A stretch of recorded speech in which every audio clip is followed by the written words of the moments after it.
Salibingelela egameni likaJesu Kristu waseNazaretha. Thank you so much bazalwane for tuning in. Igama lami ngingowesithiyo kaDlamini uSibalikhulu. Thank you so much bazalwane egameni likaJesu Kristu waseNazaretha. Hlezi kuyintokozo ukuthi njalo uma sithi bafowethu singapha nibe nathi ngalolu hlobo. Siyabonga kakhulu bafowethu. uNkulunkulu-ke ngathi angaqhubeka anibusise anifihle lapho emakhaya. Thank you so much. This is a Christian platform ke ngihlezi ngisho mangithi uma umzalwane usendaweni right kakhulu, because this is a platform whereby we engage ezintweni ezithinta ibandla likaKristu. So siyabonga kakhulu bafowethu. uNkulunkulu ke makaba uNkulunkulu ezimpilweni zethu zonke egameni likaJesu Kristu waseNazaretha. Today I'm joined by umama asivakashele lapha namhlanje ozuzi introduce herself as isikhathi siqhubeka. But before that, njengoba ngihlezi ngisho ngithi this is a Christian platform, so siyasenza sure ukuthi yonke into siyenza in his presence.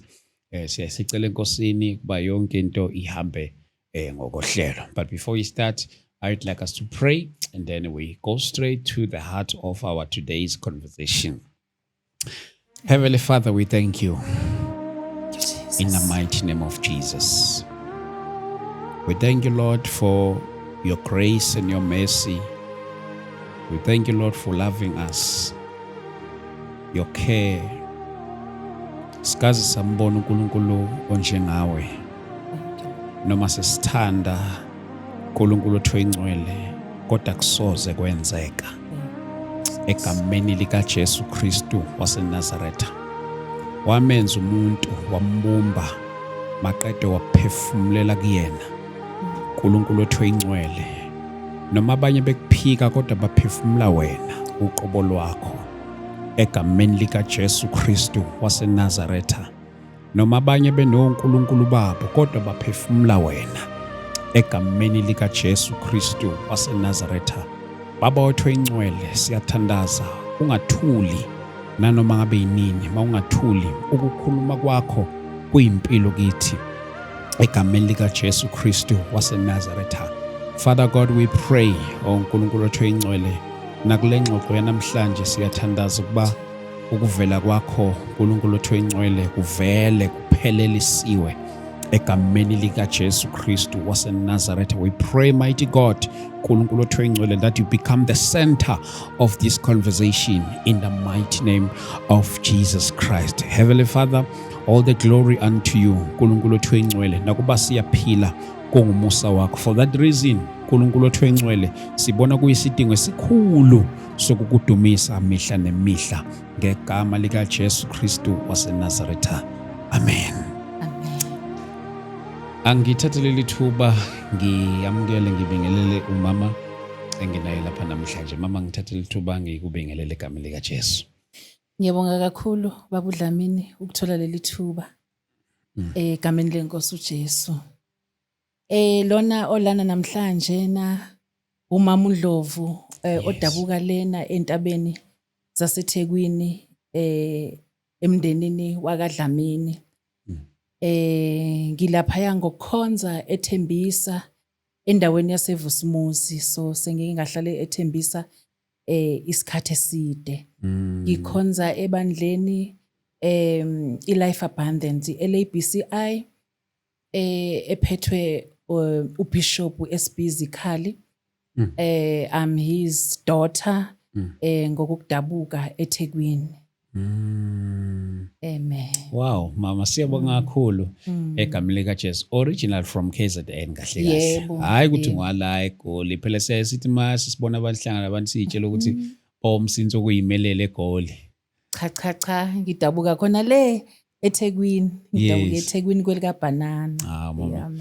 Siyabonga kakhulu mama. uNkulunkulu siyambonga kakhulu, siyamdumisa. Singafisa nje ukuthi ke singene straight engxoxweni yethu egameni likaJesu. But before sizoqhubeka bafowethu, ngicela ukunikhumbuza ukuthi kunomhlangano omkhulu esizoba nawo laphana eThembisa esizokhuluma ngawo nje kungekudala laphana eThembisa. Umama uzosinikeza ke information ethe ukucaca ezoba accurate kakhulu ngawo lo mhlangano, kanjalo nama dates uyobe khona ubaba uBishop SP Ndlovu all the way from eThekwini naye esiyobe sinaye ngalolu suku. But inhloso yalo mhlangano nomsuka wakhona nje walo msebenzi Nkosi umama emphathise wona uzosilekelela kancane kuwona ukusinikeza umhlahlandlela. Angaze ngasikhuluma nje izosayithi umhlahlandlela wayo la ukuthi sibhekephi uma sisuka la njengoba siyobe silapha na egameni lika Jesu Kristu. Mama uhlalile hostel? Yebo, ngathi mangabe ngifika ngiphuma entabeni zase KZN uNkulunkulu wangiplace endaweni yaseThembisa, so ngihambile njena ama-section amaninginyana until ngize ngihlale laphaya eVusumuzi eduze kwasehostela eHlanzeni. Okay.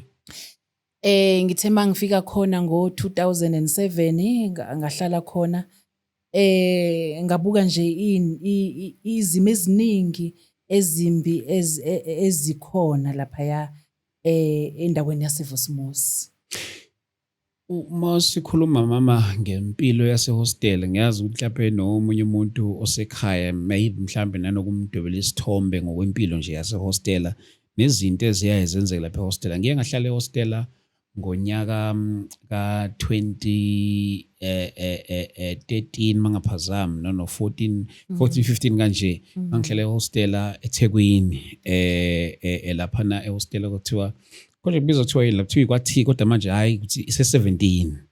Yes, ngihlala 17. So impilo yalapha ehostela, so ngathi mangifika izinto eziningi ngizi-experienceile ehostela njalo. Ayikho impilo yasehostela engingayazi because ngifunde khona lapha ehostela.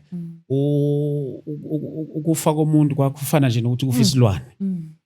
Ukuthi uyahamba ekseni ufica umuntu usedindelezile endleleni, ukuqhuma kwesibhamu gcina sekuyinto nje sijwayelekile, kungasathusi ukuthi hayibo kwaqhuma isibhamu, you see njalo but ke ngiyazi ukuthi impilo zamahostela mhlawumbe namanye awafani.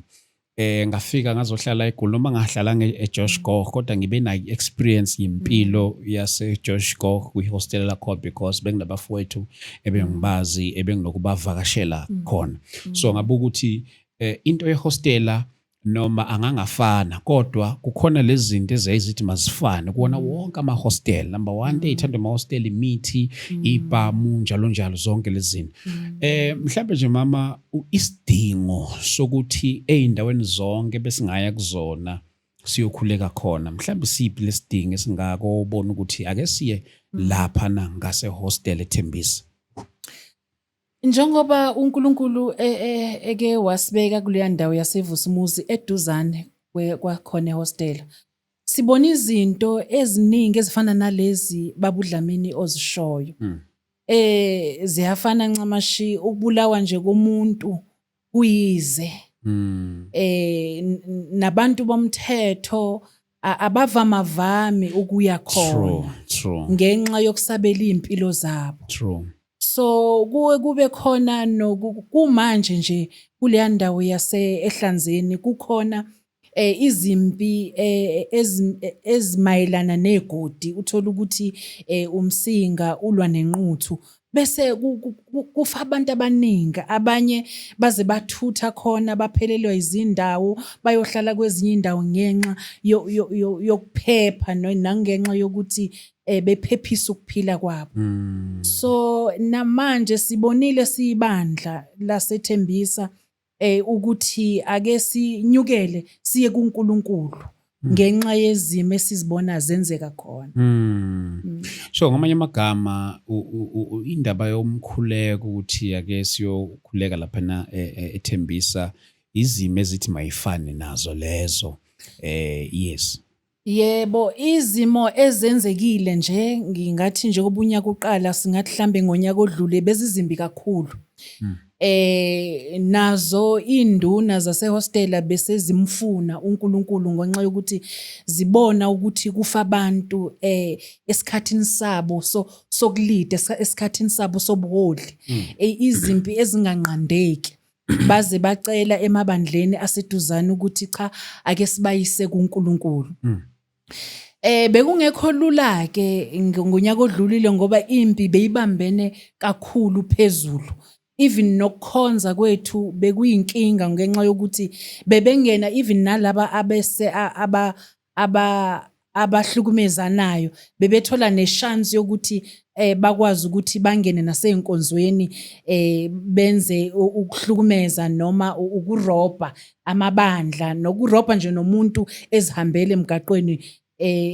Kuyinto nje ekhona nokudubulwa komuntu, uyadutshula umuntu ahlale the whole night emotweni mangabe kuthi udutshulelwe emotweni amaphoyisa ayoze afike ngakusasa ngenxa yokwesaba kwamaphoyisa ukuthi angene khona ehostela. Bathini mawubatshela ngawo umkhuleko nje bawamukela kanjani mawutshela ngomkhuleko ukuthi nasi uNkulunkulu ukuphathise into ekanje? Impela bawamukele futhi bawuthakasele bebefisa nokuthi ngangcono ukuthi wenziwa masinyane. Lokho kukhombiswe kumina ukuthi nako babekhona ehostela benezinto zabo abazithembayo ngoba phela nazo induna kunazo izinto abazithembayo mangabe behola abantu. Kodwa into engibonile manje ukuthi sebelula izandla ukuthi bayamfuna uNkulunkulu ukuthi azobasiza kule meko abahlangabezana nayo. So like umkhuleko yini like ukhipha isimeme siyakhona ehostela noma umkhuleko uzoba nje ngaphakathi ehostela? Umkhuleko noma kuyisimemo esiye hostela kodwa uNkulunkulu ukubeke kwacaca kimi ukuthi umkhuleko ufuna egoli lonke noma sizowuqala noma siwuzale khona eThembisa ngenxa yokuthi noma kulesa sizinda saseVusimozi ehostela eHlanzeni bebukhulu kakhulu ukubulalana nobugebengu kodwa ke bebuthinta iThembisa yonke ezeholi ngoba konke lokho kwenzakalayo akwenzeki nje phakathi ehostela kuyenzeka futhi nangaphandle kuthinta impilo zabantu ezingaphandle. So uNkulunkulu ukubeke kwacaca wangikhombisa encwadini kaJeremiya la ithi aqoqwe bonke abantu besifazane abenyembezi inyembezi zabo zigcwele amahlo aba agcwele izinyembezi ukuba bezokhuleka ngenxa yokuthi ukufa sekunyukele emafasteleni. So ungabona ukuthi ake sinyukele entabeni nethembisa yonke ukuza kuNkulunkulu ukuzolibeka lolu daba lolu olusingethe ithembisa yonke. Angeke ngisho ukuthi lolu daba lusingethe ihostela nakuba liqhumbuke lizaleke ngehostela lapha eHlanzeni kodwa selithinta ithembisa yonke ezeholi. Mangabe selithinta ithembisa yonke ezeholi futhi ngalibona selithinta igoli lonke ezeholi ukuthi sibuyele siye kuNkulunkulu. So ngamanye amagama mama into kuba ukuthi lo mkhuleko uzoqala ethembisa kodwa uzokuphelela ethembisa. Yebo. Uzoqhubeka nje indawo around Gauteng. uNkulunkulu into ayibekile uye wabeka ukuthi ebekisa ngethembisa. Ngiyazi ukuthi sizoyibuka ngamehlo enyama ukuthi inhlokodolobha yegoli lonke iPitoli kodwa uNkulunkulu mekhulume nami ukhulume wathi inhlokodolobha iJerusalema lasegoli isethembisa. Mangabe ngilalela umoya ongcwele ekhuluma nami ngoba mina ngazi ukuthi iPitoli inhlokodolobha yakhona egoli uNkulunkulu wakubeka wathi ithembisa isigceme la siseduze neairport la efuna khona ukuthi umkhuleko wonke owenzakalayo uqale khona. Kodwa ke inhloso yomkhuleko uNkulunkulu indlela ayibeke ngayo ufuna igoli lonke ke libuyele emkhulekweni. Bonke abantu besegoli ke siyofuna uNkulunkulu simuzwe uNkulunkulu inhliziyo yakhe ukuthi ufunani ngegoli lonke ufuna ukuthi senzeni especially emsebenzini kaNkulunkulu. Yes. So ngamanye amagama nje basiya lapha emkhulekweni si expecte abantu abanjani ngoba mangizwakalisa akusiyo into yebandla phela elithile. Yeah. Mhlambe isimemo sakho if you were to invite nje nababukeli abaningi abahlukahlukene abasibukela lapha emakhaya mhlawumbe ungathi mathiwa nje uyamema, ungathi umema abantu abakanjani? Umkhuleko baba uDlamini awukhethile. Yes. Kodwa ngithi amabandla wonke, the body of Christ, ake sihlanganeni. Eke sinyukele entabeni khona laphayana eLerala estation. Ngaphambili kweplaza lapha eThembisa. Ake sinyukele khona simema bonke abantu abakhona, abakholwayo nabangakholwa. Eke siyolibika lolu daba kuNkulunkulu. Sihlezi uNkulunkulu angasizwela kulezi zimo esihlangabezana nazo. Niyakhumbula ukuthi kulesa sigceme abakhona eduze kwaseVusumuzi, kulesa sigceme kugcwele futhi kakhulu nalabantu abaphethe izithoba mzimba. Angazi ngizoyibeka mhlambe ngalolimi lwakhona manjena okuthiwa onyawupo, lugcwele konke lokho izingane zabantu zigcwele laphayana zihamba zimile, kuningi okwenzakala khona kuleya ndawo. Ngizothi ake sinyukeleni kuNkulunkulu, ke siyocela uNkulunkulu, ke siyozwa inhliziyo yakhe, hleze angasizwela ukukhala kwethu mangabe sizokhala khona kuNkulunkulu. Ngisahlala e17 khona nje abantu abathothi mhlawumbe umuntu ethi hey uhlalaphi, umtshela ukuthi ngihlalaphi, uthothi mhlawumbe ubefisa ukuvakashela, athi hawu ngeke ngize lapho. Uhlala ngaphakathi ehostel. Mhlawumbe umuntu onaleyo fear yokuze emkhulekweni, mhlawumbe ungathini nakuyena ekuthenini ukuthi hayi mina nje ngiyalisaba ihostel, mhlawumbe kumdwebela isithombe nje ukuthi no kahle kahle asizile empini kodwa size emkhulekweni, mhlawumbe kumnikeza nje naleyo nto ukuthi hayi no akakhululeke eze abe ingxenye yomkhuleko. Impela yebo, abantu banako ukwesaba ngendaba yokuthi kusehostela and kunezinto eziningi ezenzeka khona, njengokuthi nje sike sadlula la ukuthi kunesikhathi la kudujulwana khona ukufa komuntu njena kungabi indaba yalutho. Kodwa ngiyaniqinisekisa ukuthi abazokuphepha bazobe bekhona, nazo induna zasehostel uqobo, njengoba ngiye ngasho ukuthi zulangazelele kakhulu lo mkhuleko, so zizobe zibhekile indaba zokuphepha, zizobe kunama parking, kuzobe bekhona ababhekile nemoto zabo, umphakathi wonke ululamehlo egadeni abazalwane ukuthi beze, nabangabona abazalwane ukuthi beze size enkosini. Ngiyaniqinisekisa ukuthi ezokuphepha zizobe zikhona, nokuthi ke futhi simethembe uNkulunkulu njobe seshilo yena ukuthi ufuna ukuthi size kuye, ukuthi ukuphepha kwakhe futhi ukuphepha kwethu futhi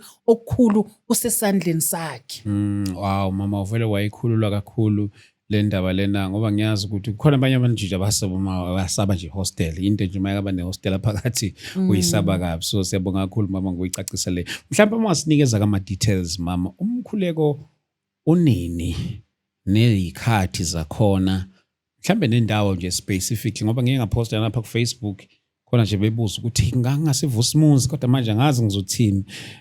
Mhlawumbe mawasicaciselele in terms of ama locations wakhona nezikhathi zokungena zemkhuleko njalo njalo.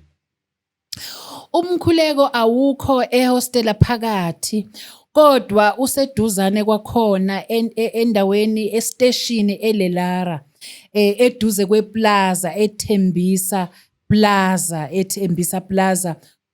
Ungomhla ka-11 April sizovula njena emkhulekweni, sizobe sikhona ngabo 8 ekseni, kuphinde futhi nabafikayo late nangabo 1 o'clock intambama futhi sizobe sikhona. Ngingasho nje ngithi usuku lonke sizobe sikhona size kuNkulunkulu ngomhla ka-11 April khona laphayana estation sesitimela eLerara. Mhlawumbe kuba siye kunje uba kufanele ukuthi siye entabeni, mhlawumbe indlela lethu yokugqoka abantu ababeka amaqhokisi bagqoka babeka amaqhokisi bagqoke konje kuyagqoka mokuyiwe entabeni konje sigqoka amabhayi. Yebo. Yes. Hayi uyabona Davide kwakuba khona isikhathi labe bembatha amasaka khona bezilahla phansi. befuna ubuso bukaNkulunkulu. Yes. Kulesi sikhathi ke bazalwane sizofuna ubuso bukaNkulunkulu. Sizofuna inhliziyo kaNkulunkulu. Sizozilahla naku abantwana bethu nabafowethu beshona befa in our presence. Sizothi nje sukuma ulahla amaqhoqi phansi ke siya kuNkulunkulu njengoba sinjalo. Asilethile ukwembatha kwethu singabe sayenza lento ukuthi ibe fashionable kodwa ke ake siyenze manje siyofuna uNkulunkulu zithathele nje noma yini uvuke ekseni uze emkhulekweni njengoba unjalo akudingeki izinto eziningi. Yo mama uNkulunkulu siyambonga kakhulu bafowethu siyaqinisekisa ubukhona bethu nathi siyobe sikhona lapha na ehostela ngithanda ukuthi ehostela lapha na emkhulekweni njengoba selo kodwa mhlawumbe umuntu wazi hostela shithi kulula ukwazi indawo kuseduzane kahle kahle kuseduzane umuntu wamdirector ngehostel. Yes, i-direction nje engingayisho mowazi nje estation eLerala uzobe usufikile, mowazi ePlaza eThembisa uzobe usufikile. Maybe singayibeki kakhulu ukuthi ehostela kodwa kuseduze kwakhona kodwa nje uzobe usufikile ilozo ndawo njena ezingakuthatha zikufake kubalazwe muza khona emkhulekweni. Kahle kahle lezi indawo ezimbili station nePlaza kahle kahle. Yebo. Afowethu asidibaneni khona khona lapha na kule ndawo egameni lika Jesu. Ngiyacela nje this an extension nakuona wonke umuntu okhulekayo oyobe mhlawumbe ofisayo nokufika kodwa ongeke akwazi mhlawumbe osekudeni sizoyithatha lezi zinto siyoyiqopha na inkonzo ukuthi ibe live nabantu bakwazi ukukhonza babe ingxenye yomkhuleko ekuthenini ukuthi bakwazi ukuthi bakhonze na wonke ama intercessors kuyanxuswa kakhulu ba nithwale lenkonzo ngemkhuleko ukuze ukuya kwethu lapha nje kungabi ukuthi nje siyojika kodwa ukuya nokufika kwethu kube nomehluko mase sihambile. So uNkulunkulu siyamkholwa kakhulu bafowethu uNkulunkulu makanigcine kakhulu mama. Mhlambe nabantu abezayo mama ngibe nje mhlambe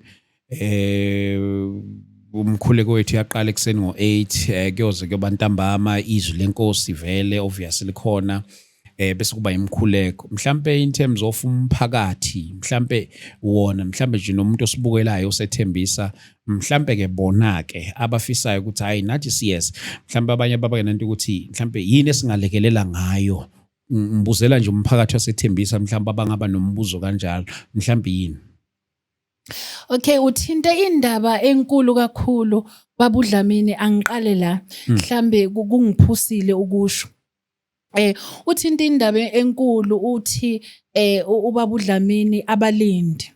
uNkulunkulu uke wakhuluma kimi ukuthi eke kuvuswe abalindi ngempela indawo yaseGoli noma ngingathi khona manje sikhuluma ngethembisa kodwa indawo yaseGoli uNkulunkulu ufuna abalindi ukuthi bazolinda kahle kahle lo mkhuleko bazalwane nabo bonke abazalwane abakhona enkosini nakuzonke indawo eziseduzane naseVusimuzi izindawo zaseGoli uNkulunkulu ufuna abalindi eGoli nokuthi sikwazi ukubona izimo ezizohlasela eGoli kulezi insuku asiboni asizwa nokuthi kwenzekalani nokuthi kuzokwenzelani sibona nje impi isingene ngaphakathi uNkulunkulu ubeke kakhulu ukuthi sizovusa abalindi lenkonzo yomkhuleko njengoba sinyukele entabeni sizoqala umkhuleko sizozala umkhuleko la kuzozalwa khona abalindi abaqaphile amageyithini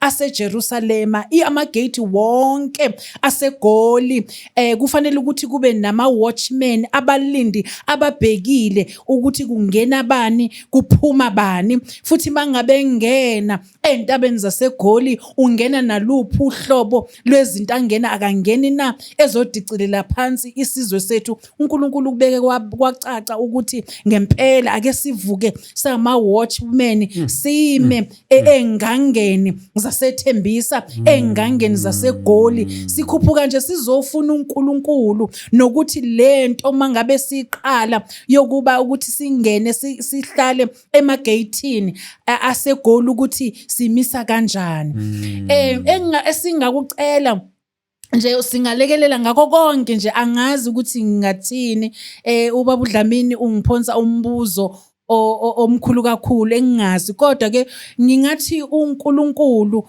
kuzoba yilokho umuntu uNkulunkulu amthinta ngakho ukuthi alekelele ngakho sizoyishare inamba lana nokuthi sizotholakala kuphi ukuthi siyadinga ngempela ukusizakala siyadinga kakhulu isupport ngoba lento akusiyona eyethu akusiyona yebandla kodwa yomzimba kaKristu sisonke kulento esizoyizala ethembisa as egoli as a whole.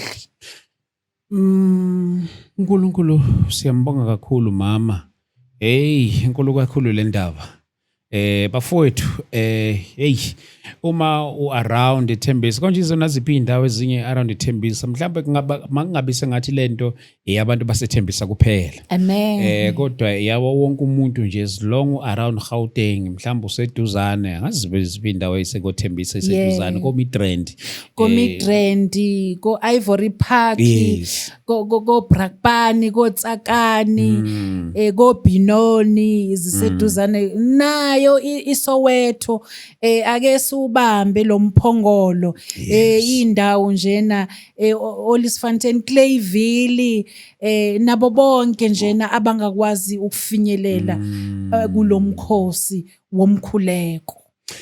Mhlawumbe ke mama nezinamba nje izingathinteka ukuze mhlawumbe umuntu mayefisa ukuthi mhlawumbe ukwazi nje kangcono ukuthi yini mhlawumbe nabo bangalekelela ngayo ikakhulukazi nabantu nje ba-around bakusuke kunomkhuleko nje even ney'nsizwa uthola mhlawumbe kudingakala izandla lapha nalapha mhlawumbe ngaziphi inamba engathinteka. Inamba ezingathinteka noma ke ngingazazi ngekhanda khona manje kodwa ke angivele njena ngilethe yami nakuba mhlambe ngiyo refer to the relevant relevant people that ababhizi ngeadministration yalokhu kodwa ke ngitholakala kule number u061 023 4914 inamba ngiphinde futhi u061 023 4914. Mangabe ngingatholakali ngaloso sikhathi ngisuke ngikamlungu kodwa ke naku WhatsApp ungawushiya umyalezo ngiyokwenza isiqiniseko sokuthi ngibuyela kuwe. Mama asithathe leli thuba sibonge kakhulu icacile yacacela wonke umuntu ngalo lolu suku basibheke phi siyokwenzana. Mhlawumbe masisuka khona mhlawumbe nganoma ke noma inkosi bingakakhuluma ukuthi masiqeda khona kuyiwapi.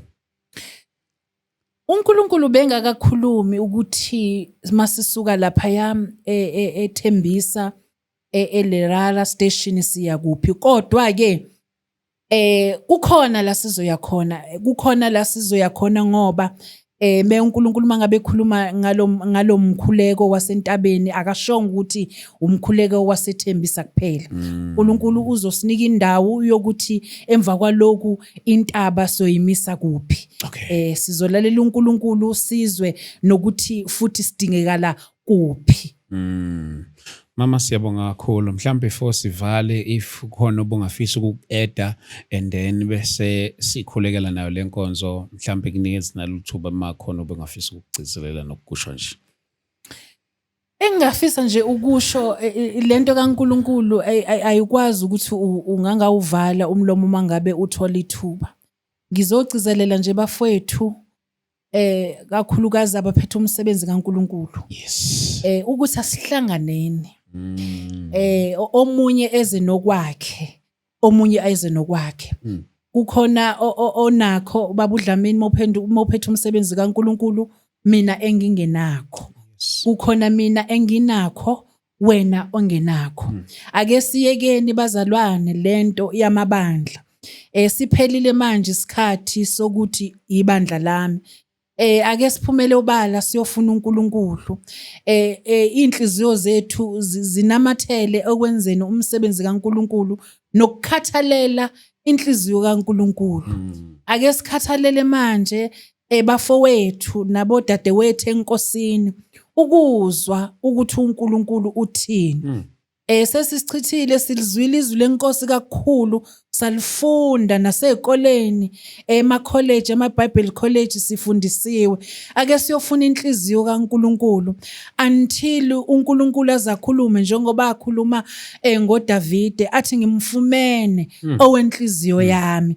Mangase sifike kuleyo phethini yokuza uNkulunkulu ethokoza ngathi, mangabe sisobe sesifike lapha ekuhlaleni naye ukuthi sazi ukuthi i-direction mangabe seyikhulumile yena ukuthi sishona ngalapi. Ngizogcizelela nje ukuthi asipheleleni kuyofuna uNkulunkulu bafowethu, sizozwa sizolashwa thina esishumayelayo, akukho lapho sifidwa khona.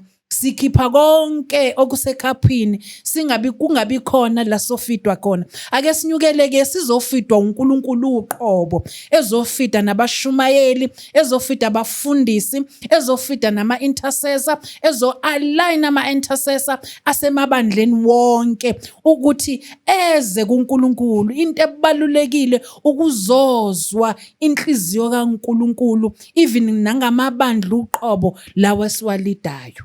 Amen. Amen. Mama sibonga kakhulu. Mhlawumbe before sivale nje mama ake sikhulekele nayo lenkonzo. Ngiyazi mina imkhuleko biqhubeka njalo up until kuze kufike lo lasuku lukhulu. Nane bazalwane lapha emakhaya ngiyacela nje ke siyithwale kakhulu lenkonzo ngemkhuleko ukuze yonke into iyobe yenzeka kule ndawo kuvela uNkulunkulu more than anything. Amen. Amen. Baba siyabonga egameni lika Jesu Kristu siyabonga waseNazaretha. uNkulunkulu namandla ukuthi Siyabonga Nkosi uNkulunkulu othembekile, uNkulunkulu onamandla. Wena Nkosi awukaze wakhuluma wangenzi. Sethembe wena uNkulunkulu ongcwele kukho konke. Sethembe nobukhona bakho uNkulunkulu ongcwele ukuthi uzobe umningi kubantwana bakho, uzobe wehlele kithi uNkulunkulu ongcwele. Azimulo yakho Nkosi yamakhosi yehlele kubantwana bakho, uNkulunkulu ongcwele uzogcwalisa abantwana bakho, uNkulunkulu ongcwele Nkosi yamakhosi uNkulunkulu onamandla uzo-ayilana uNkulunkulu ongcwele Nkosi ama-ministries wabantu emabandleni wonke. Baba egameni lenkosi uJesu siyakhuleka uNkulunkulu ongcwele ukuthi wena Baba ungasuki uNkulunkulu ongcwele Nkosi empilweni zabantwana uthinte bonke uNkulunkulu ongcwele abafanelekile ukufika kule ndawo ukuzogcwaliswa. Baba egameni lenkosi uJesu siyakhuleka futhi sethembe wena, akekho omunye uNkulunkulu esimethembile ngaphandle kokuthemba wena, akekho futhi uNkulunkulu ongcwele esingabeki impilo zethu kuye ngaphandle kokuthi sibeke kuwe. Baba egameni lenkosi uJesu siyakhuleka uNkulunkulu ongcwele sibeke izwi lakho phambili, sibeke ubukhona bakho uNkulunkulu ongcwele ukuthi wena Jehova onamandla Nkosi yamakhosi uyofika njengefu uNkulunkulu ongcwele Nkosi uze bantwana bakhe emini uNkulunkulu ongcwele ngalo lasuku egameni lenkosi uJesu Kristu waseNazaretha. We pray and we trust and we believe in Jesus' name. Amen. Thank you Lord. Siyabonga kakhulu bazalwane, uma ekhona amabandla wonke around Tembisa, be invited bazalwane. This is a non-denominational service. Please do come. It's a prayer day. If you are leading a church in Tembisa, tell your bazalwane to come join us as we are all going to pray lapana kuleya ndawo. Sithemba nje uNkulunkulu kuphela. Mama siyabonga kakhulu. Sibonge kakhulu Baba uDlamini. Yes. Ukuba nawe kulolu suku siyabonga kakhulu, uNkulunkulu akubusise. Siyabonga kakhulu mama, sesubonana khona ke ngalolu suku egameni lika Jesu Kristu impela siyobe sigqoke cishe ngathi imjiva. Amen. Sobe sigqokile ke siza khona entabeni. Siyabonga kakhulu mama. Amen. Thank you so much. Bafowethu siyabonga kakhulu, asibonane khona ke ngalolu suku egameni lika Jesu Kristu. Then ningakhohlwa ke kwabaseThekwini siyahlangana eMkhumbane ngomhla ka-2 May ila sibe sikhona starting from 10 ekseni. Ila sibe sithandaza khona egameni lika Jesu Kristu waseNazaretha. uNkulunkulu anifihle anibiyele sizibonane nge-episode yethu.